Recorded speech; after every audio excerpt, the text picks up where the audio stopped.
Hello, hello, hello, and welcome to PitchZone.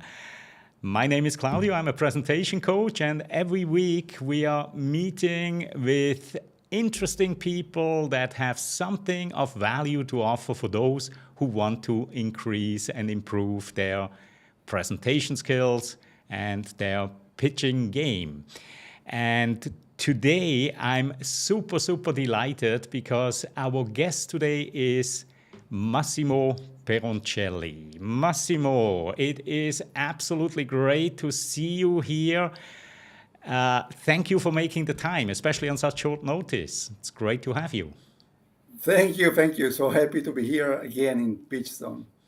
Now, some of our viewers might know Massimo from previous episodes of Pitch Zone, either as a coach when we did the pitch reviews.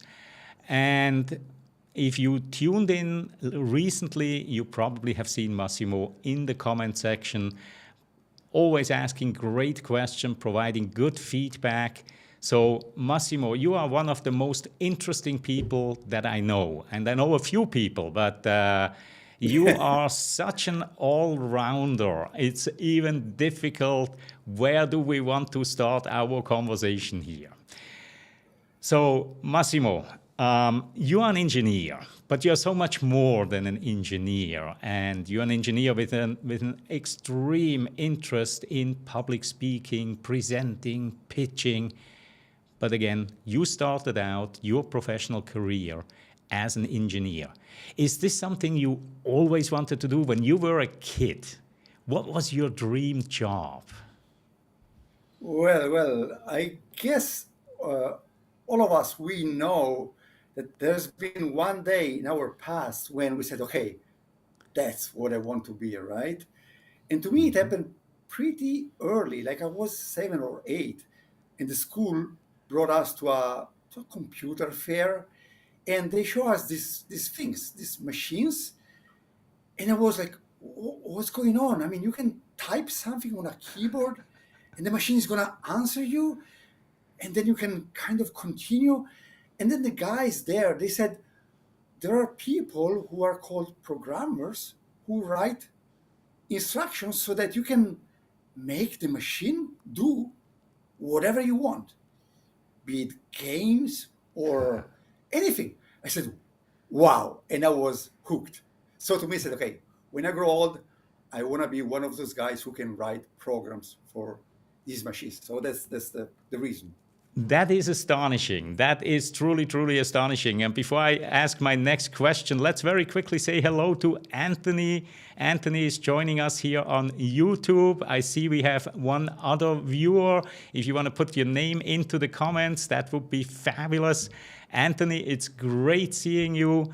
You will enjoy this one. I'm absolutely certain. And of course, everybody else who's watching this either live right now or on replay. Now, Massimo, at that time when you were a kid and you looked at computers and software, and did you ever think we will get to where we are right now so quickly? Well, to tell you the truth, if you asked me 5 years ago if I would still be alive when something like ChatGPT or DALI 2 or something like that, if I could interact with things like that, I would have called you a crazy man, really, 5 years ago. And that's my In job. I mean, yeah. Indeed, indeed, indeed. And so we also have online, we are hopping back and forth here. We have online also Debbie Kruschik. Nice to see you. Great, great, great to have you. And Anthony also is an engineer by training, so he will definitely enjoy this dialogue. So let's get back to the engineering part, Massimo. Um, you were an engineer for what? What exactly? Did you write software, or what exactly did you engineer? Yeah. In Italy, we have a branch of engineering, which is software engineering. And that's, I don't want to, let's say, get into the too many details, but basically, I love to reinvent the wheel. Okay, I don't like to use somebody else's work. And so when I started right after my degree, I went into the automotive sector. And basically, at the time, I'm talking about early 90s, you had to do everything by yourself, meaning the hardware, the software, everything, like really, really low level. And that's what I loved and I still love to do, even though right now I'm using ChatGPT as my junior engineer to write me the very low level things. Wow, wow, wow. Who can hire an engineer, a junior level engineer, even for $20 a month, right? So Yes. yes, ChatGPT definitely is well, it's a game changer. It's changed my life and the way that I operate, right? So in engineering, most engineers that I know, they don't necessarily feel comfortable when they have to speak in public, when they're out there, right? But I know you sometimes have some butterflies in your stomach before a really big presentation. But in general, you are an outstanding presenter and a savvy communicator. How has your mindset that you were trained in, your engineering mindset, how has that helped you when you create presentation, when you're planning presentations? Is there a link that you look back and say, yeah, I'm so glad that I take this angle and apply that mindset that I know from engineering to presenting as well? Well, I think what helped me a lot was that since the beginning, I've always been a freelancer. So basically, I had to sell myself to my clients and customers. And in order to be, at least that's my opinion, in order to be a good salesman, you have to show off. You have to show something beautiful, good, astounding. And so being able to, first of all, use all the technological tools, and then maybe when you don't have them, you can write your own. It helped me a lot. And then with the engineering mindset, which means absolutely details and planning ahead, putting all the details correct. And when you have, a good plan, very nice details, all very nicely presented, I think you're almost done. So that was my beginning. But then, of course, if I think about myself 10 years ago, regarding presentation and everything, I improved so much. And of course, also thanks to you, Nathan, and all the other people here in PitchZone. Yeah. Yeah. And speaking of Pitch Zone and our precursor to it, Pitch in the Zone, there you were very active as a coach. You helped our guests improve their short pitches. And one thing that always stuck out to me is your attention to detail, especially on slides. You have this keen eye. You spot typos, inconsistencies in fonts. It's absolutely marvelous. Now, when it comes to slides, your perfectionism, if I may call that, your perfectionism serves you extremely well. What are your tips that you have for people that create slides and they may not spend a lot of time on the slides because they just use them maybe as crutches, they put the words on there and that's it? What kind of tips do you have when it comes to creating slides for your presentation?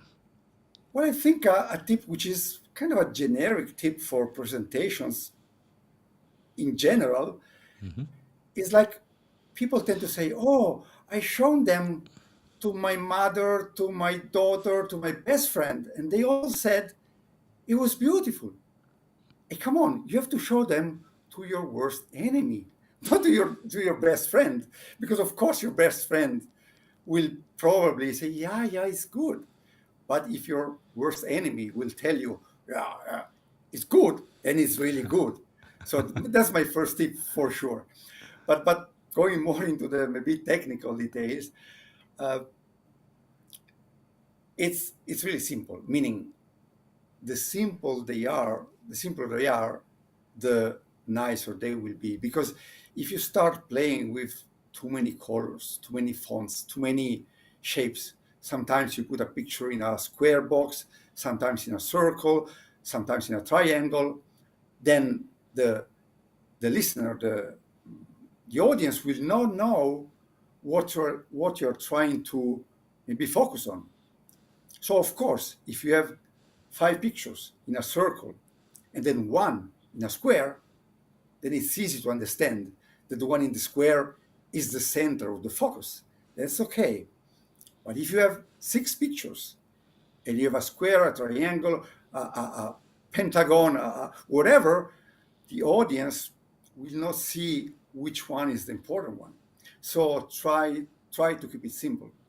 And I think, well, we all are, let's say, older than 40, and we can remember at the very beginning in the desktop publishing when people started to have 10, 20, 30 different fonts to play with.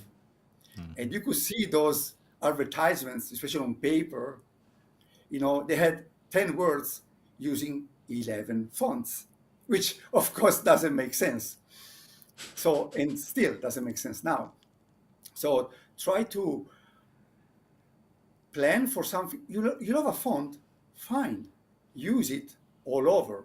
And if just in one case you want to show something different, then use a different one. But that's it, 2 of them, okay? And then if you love, of course, color-wise, that's in a way even easier, because if you already have a logo, then you can take the colors from the logo. Again, it doesn't hurt to know things like, for example, in the food industry, because my brother has a food company, you have to use warm colors like red and yellows. If you use green and blue, it doesn't really go well with food. And so at the same time, it's pretty, I think it's common knowledge that something red, it means hot, and something blue, it means cold, right? So try to not give inconsistent meaning through your slides. So if you want to say that something is hot, do not write it in blue. And if you remember there was that game on the Nintendo DS came out first, that you had to pick the color, but the letter was saying something else, and that it was totally confusing for the brain, right? And because the brain needs consistency. So try to be consistent. And again, it's way easier than it looks. Use less colors, less fonts, use less. That's it. Amazing. Less is more. We've always been taught Absolutely. that, less is more, especially when it comes to slides. Now, you mentioned desktop publishing, and I use that now as a segue because your career does not just include being an engineer, right? But you went back, you actually worked in engineering. You worked in the States. You were in the States for how many years? It was Quite a 3 few. years. 3 3 years. years, all straight. But then, of course, I was going back and forth. But living Yep. there was 3 years.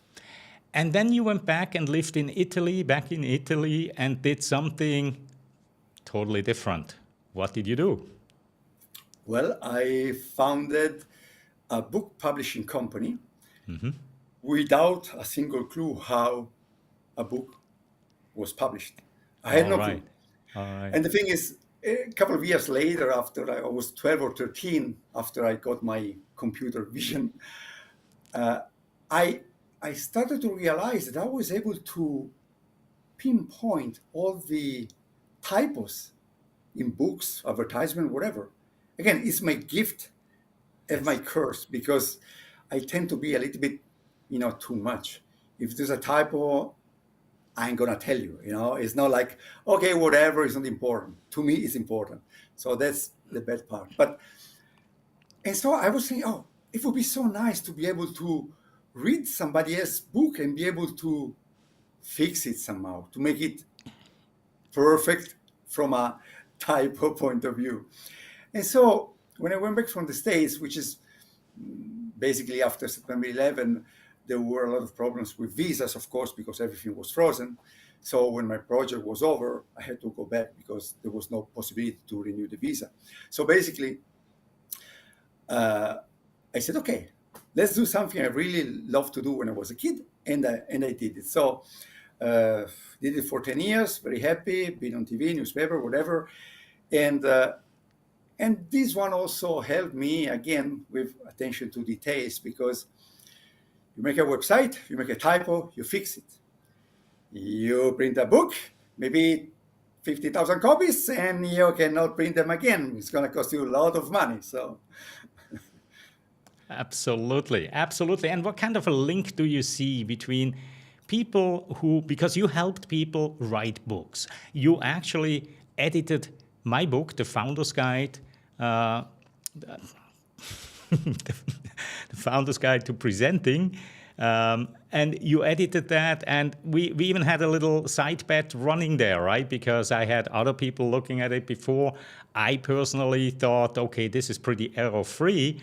And I said, look, if you find more than 3 or 5 errors in there, mistakes, typos, then okay, you win. And you found like what, 32 or something in that yeah, it neighborhood? was something in that range. Yes. Yes. And I mean, real ones, not that maybe a comma is not there. No. They were really typos. Real typos, right? So what kind of a link do you see between helping people with their books and helping people with their presentations? Is there a link? Well, I think a book is just a way longer presentation. And the goals that you have to have in writing a book are the same like in your pitch. Because if you open your book and the very first page is very boring, well, pretty certain nobody will go on. And then if maybe the book is good, but then the last chapter is again boring, or it doesn't tell you anything, well, after 6 months, you forgot about the book, and so the book didn't serve its purpose. And so, to me, in a book, it's like in a pitch, in a presentation. Opening and closing are extremely important, because you have to catch your reader immediately, or your listener, and then you have to give them something back when the pitch is over, or when the book is over. So to me, that's a fair link between the two. Absolutely. And then the better the close with the book, the more opportunity you have to write a sequel after that, right? Depending on the type of book, of course. Now, you said you did that for about 10 years, Massimo, and then, because I consider you quite a globetrotter, what happened then? Yeah. At the beginning, I was working 4 years in Germany, then 3 years in the States, then 10 years in Italy. And I simply got fed up with bureaucracy and taxation and everything. And I simply closed it up and then moved to Thailand, being semi-retired. And then, of course, Thailand is so much fun. But after a while, you get bored. And so I started looking into other things to learn, because I love to learn. And sure enough, you remember how we met, and you put a advertisement on Facebook giving away your iPhone. And I said, I don't care about the iPhone, but you said you wrote application for that, and so I want to meet with you and blah, blah, blah. And the rest is history, right? And then because of you, I joined Toastmaster, and because of you, I left Toastmaster too. But and then we did a couple of projects together, and here we are. So where do you live now? I think we omitted that so far. Where do you call home now, Massimo? Before I was calling home the States, because to me, especially before September 11, it's hard to explain to somebody who is not American and who's never been there, but I was really feeling freedom, meaning maybe simply because everything was huge, or because everything is really simple compared to Italy, or maybe people are more friendly, especially at the beginning. But I was considering the States home. And yeah, I was trying to move there, but yeah, September 11 happened, so change of plan. But right now, I keep telling people I will, well, surely die in Thailand. So Thailand. home is Thailand right now. Yes. Absolutely. And this is how we met, right? We both Yeah. moved here at about the same stage in our lives, right? Almost the same year. And yes, so having lived in Europe, and not just in one country in Europe, but also Germany, Italy, and then moving to the States and now living in Southeast Asia, certainly has given you perspectives that are very, very unique. You know about cultures. How do you present to different cultures? What are your tips if you have either a multinational audience or an audience that's culturally different from you? How do you approach those kind of situations? Yeah, for sure, the audience is the most important part of your pitch. And I'm not the first, and I will not be the last to say that the pitch is not about you, it's about the audience. So you have to know the audience first, and according to the audience, you have to prepare your pitch. Especially to me, those two huge blocks between the West and the East. Now I lived here for the past 10 years, and my conclusion is that the West and the East way are not compatible, especially on things like the concept of losing face, right? It's very common in Asia, China, Thailand, Japan. I mean, samurai were doing harakiri, right? Killing themselves because they didn't do enough, so they lost face. Okay, so how important is that? And so, while, for example, you can try to make jokes about something, if it's an Eastern part of the world audience, you have to be very careful.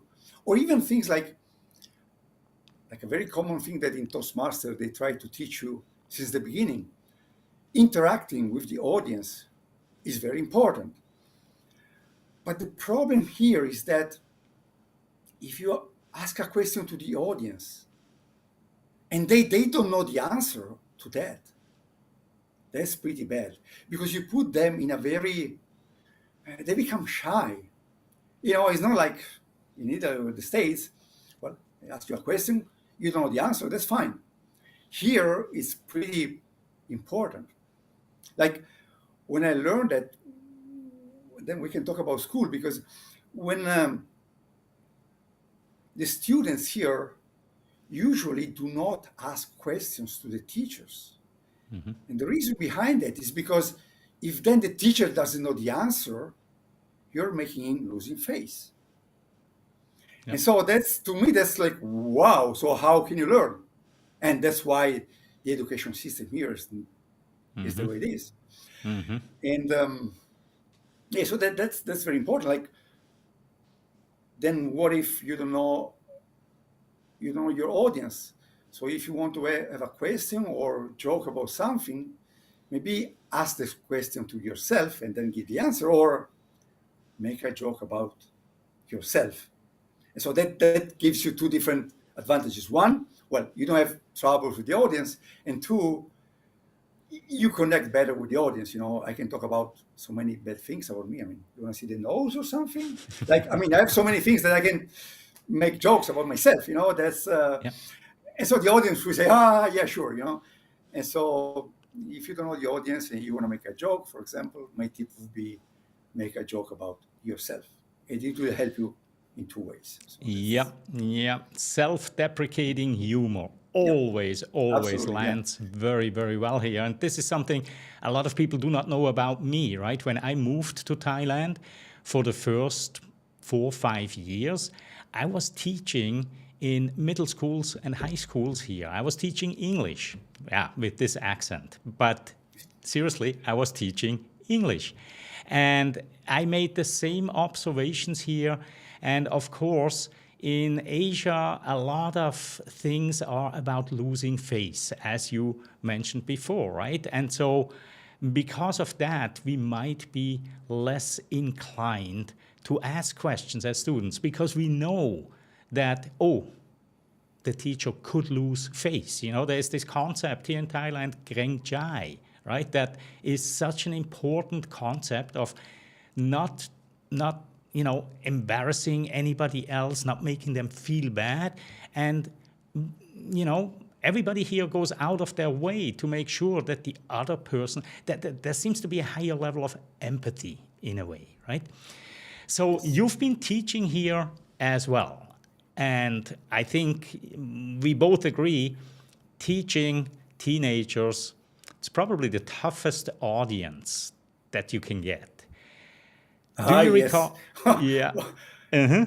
Yes, let me tell you, if anybody in the audience maybe is scared about, oh, I have to make a pitch, oh, those guys are so bad, I'm so shy, what if something goes wrong? I mean, try. Go to a local school and go there, try to teach to teenagers for 1 hour.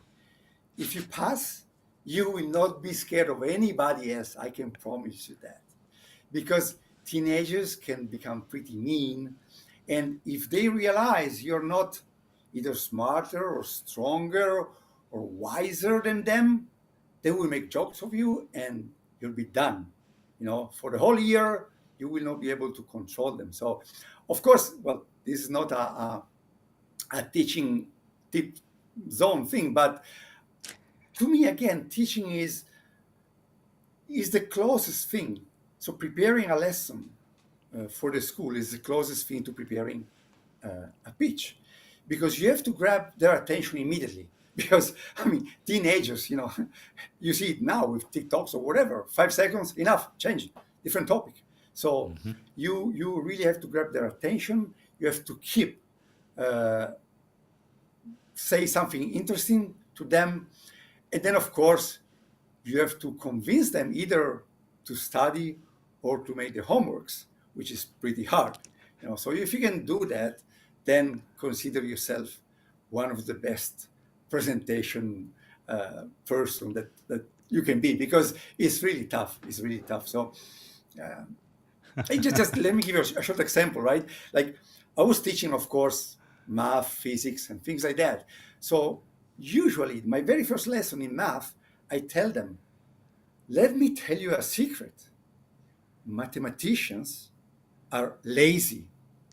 I say, what? I say, yeah. Remember, when you were a kid, A multiplied by B, you write A x B. And then you grow up and you write A dot B, even smaller. And then you grow up again, and A multiplied by B, it becomes AB. Nothing in between. So please, students, you have to promise me something. Promise me that you can become lazy so that we can all learn math. And so, yeah, lazy. They go crazy, right? And then, of course, it's up to you to be able to present everything as being lazy or being better. So that's one way. But I think another technique that I was using, sometimes I was asked to be a substitute for another teacher for things like, I don't know, biology. I'm not into biology too much, because to me it's just too many words to be known, right? In the cell, you have the mitochondria, whatever, all the different crazy words. And I had to go to the class, and I had to be able to explain, how a cell is made and everything. And of course, I couldn't remember, right? And so I told the students, okay, let's suppose the teacher doesn't know anything. and you have to do a test today. And the teacher is so dumb that he doesn't see you using the book. I give you 45 seconds. You have to open the book, find all the content of the cell, and then tell me, let's see who is the best, right? So basically, they were teaching me back, and then I was able to repeat what they were telling me. So that's for the audience, for example. Suppose you don't know, you forgot the name of the first foldable from Motorola, right? The startup. And you forgot about that, but you need that because it's important in your presentation.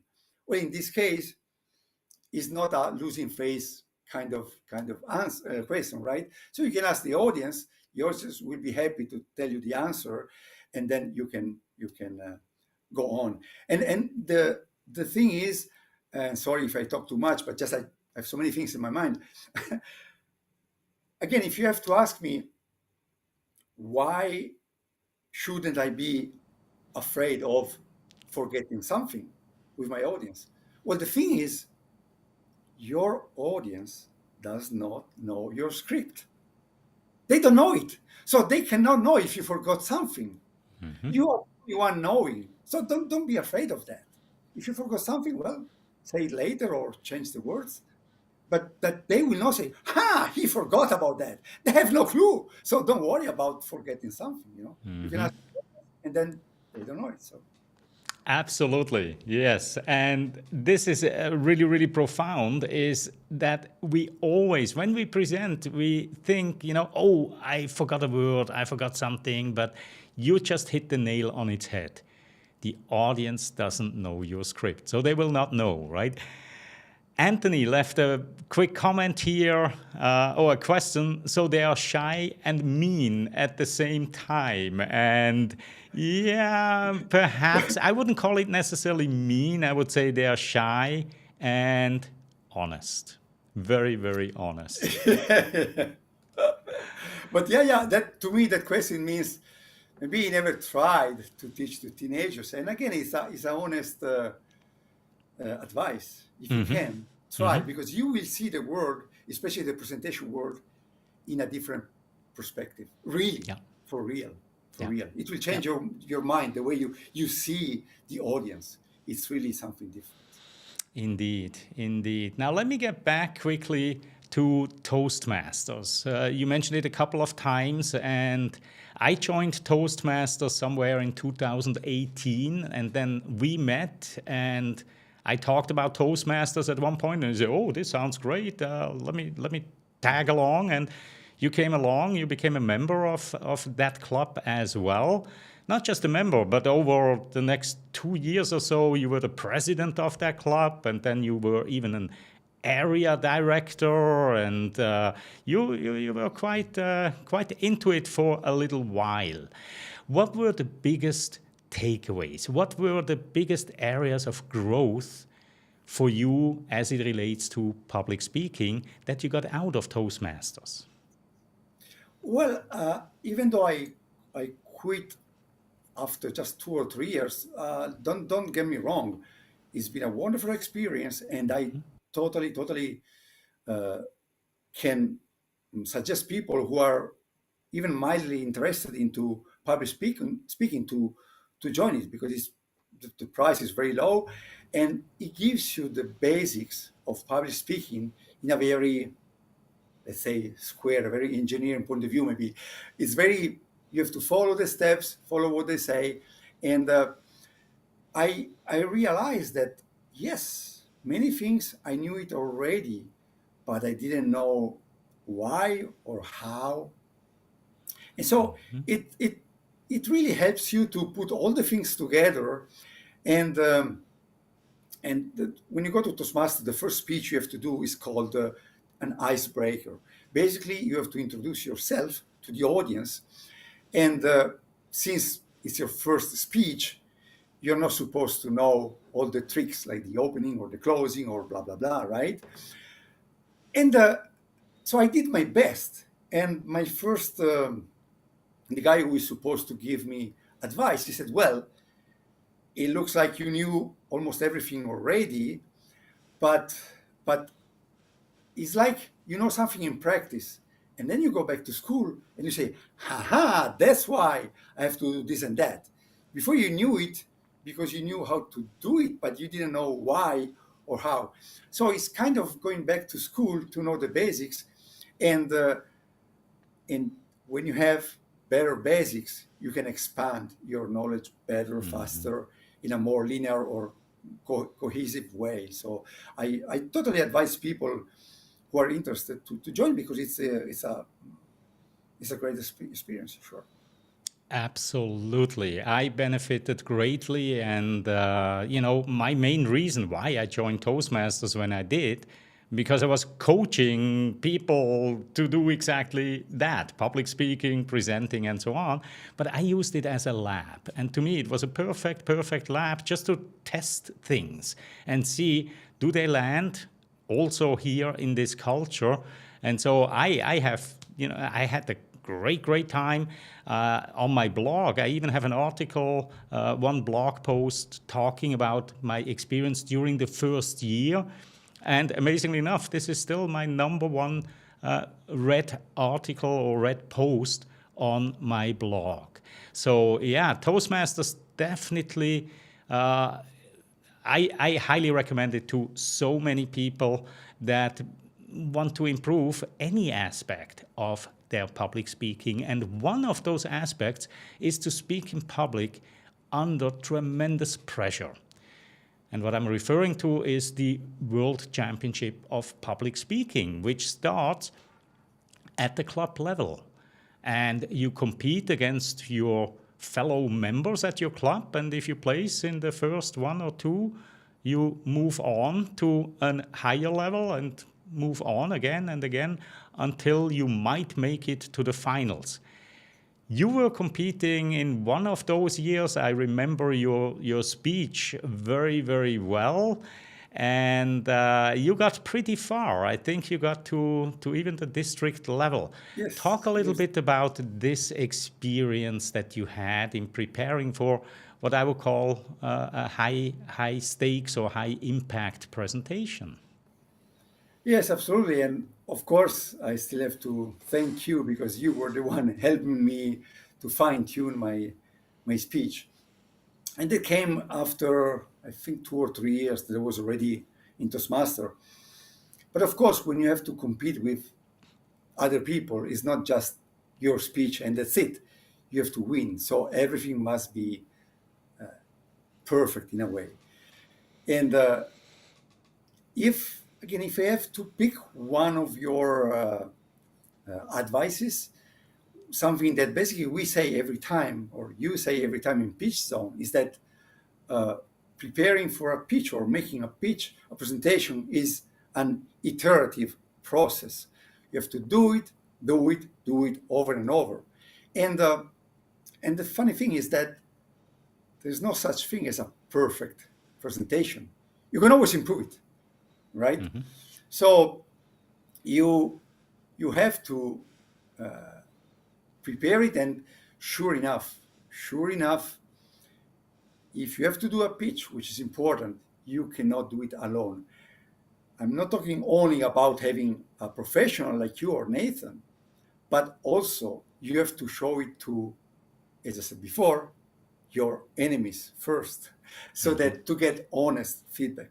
You cannot believe your friends or family to give you feedback. And again, it's in a way, it's when you keep doing it over and over, you get into the wrong feeling that maybe you say it over and over, so the audience will already know it.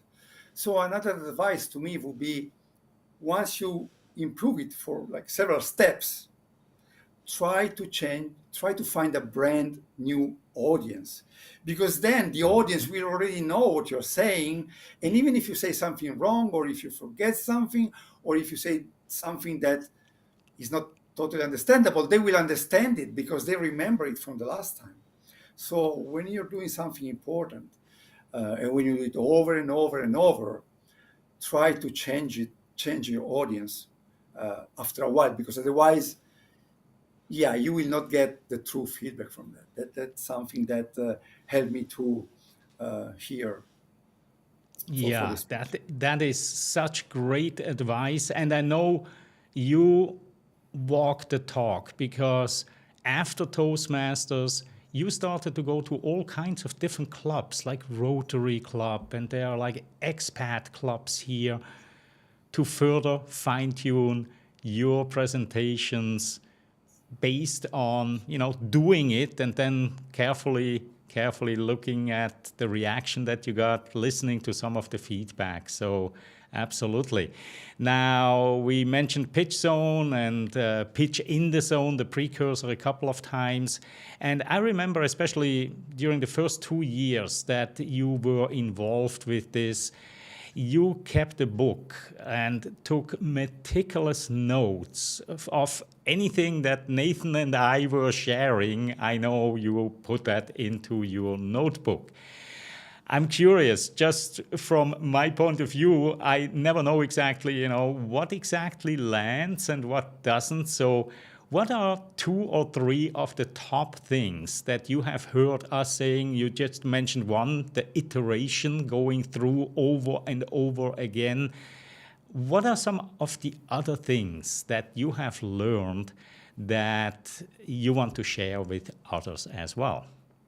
Well, one linking back to my engineering background, it's I still tend to make this mistake about talking about features and not benefits. And it's like the example that you love to make. I heard you making many times about the iPod presentation from Steve Jobs.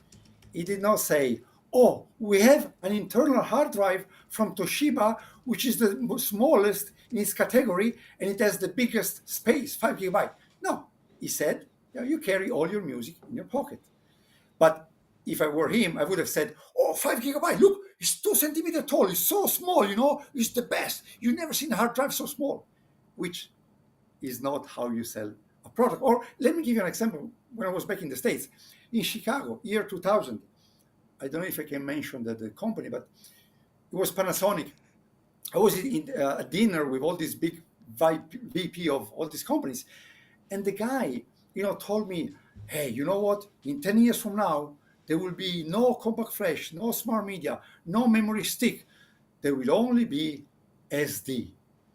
And you know why? Because our specification already now, year 2000, we can go up to 2 TB. And so all the other ones, they stop at 64 meg or whatever, blah, blah, blah, blah, blah. And they kept. I was so happy. Don't get me wrong. I was excited talking about numbers and terabyte and everything. But again, he was not selling me the benefits. He was selling me the numbers and everything. So one important thing that I learned from you is that you must talk about benefits and not features or numbers. That's very important, and that's what I learned from you. I think that is probably the one thing that I talk about the most, that I teach my clients the most, is to get into that benefits driven talk and highlight the value that you bring to the market, that you bring to your customers. Hey, Massimo, I just had a quick glance at the time, and it is amazing. It's another thing that is worth mentioning, that whenever you are talking in public, you lose track of time. And I see we have another minute left here, so all that I can do is thank you from the bottom of my heart again for taking the time to join me here today, share your experiences that you've made throughout your very interesting life so far. I can't wait to see what you're doing next. And of course, I want to thank our live viewers and anybody who's watching this on replay. And if you haven't done so yet, if you want to subscribe to the channel, click that button below, like this episode, and I look forward to seeing you again next week. In the meantime, have a wonderful morning, afternoon, evening, wherever you are in the world. See you next time. Bye-bye. Thank you. Bye-bye. Now I'm going to I'm gonna leave this on for just a second because I'm doing something new with the outro to place something on the screen. But I think we are there.